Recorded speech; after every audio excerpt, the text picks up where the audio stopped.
করের ঘটনার প্রতিবাদে গত 9ই আগস্ট থেকে কর্মবিরতিতে বসেছিলেন জুনিয়র ডাক্তাররা। গত 43 দিনে তাদের আন্দোলনের জেরে অনেক ঘাত প্রতিঘাতের মধ্যে দিয়ে গিয়েছে রাজ্য রাজনীতি। 5 দফা দাবিতে অনড় থেকে স্বাস্থ্য ভবন অভিযান করেন ডাক্তাররা। টানা অবস্থান চলে প্রায় 10 দিন। দুই পক্ষের আলাপ আলোচনার পর জুনিয়র ডাক্তাররা শনিবার থেকে কর্মবিরতি তুলে নেওয়ার সিদ্ধান্ত নেন।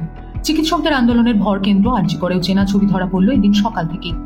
কিন্তু দিন রাত এক করে যেখানে অবস্থান চলল এতদিন, স্লোগানের শাউটিং এ যেখানে গমগম করল চত্বর, শনিবার সকালে সম্পূর্ণ অন্য চিত্র সল্টলেকের স্বাস্থ্য ভবন চত্বরে। অবস্থান উঠতেই তড়িঘড়ি সাদা দেওয়ালের স্লোগান ঢেকে দেওয়া হলো নীল রঙে। রাস্তার সমস্ত গ্রাফিতি আঁকা, দাবি দেওয়া মুছে দেওয়া হলো আলকাতরা ঢেলে। গমগমে সেই চত্বর সকাল হতেই শুনশান। উল্লেখ্য, নির্যাতিতার বিচারের দাবিতে শুক্রবার দুপুরে স্বাস্থ্য ভবন থেকে সিজিও কমপ্লেক্স পর্যন্ত মিছিল করেন জুনিয়র ডাক্তাররা। আরজি করে ফিরে ডাক্তাররা জানান, শনিবার থেকেই জরুরি পরিষেবায় যোগ দেবেন তাঁরা। এই আন্দোলনের সঙ্গে জড়িত অনেক মানুষ এখন বন্যা বিধ্বস্ত।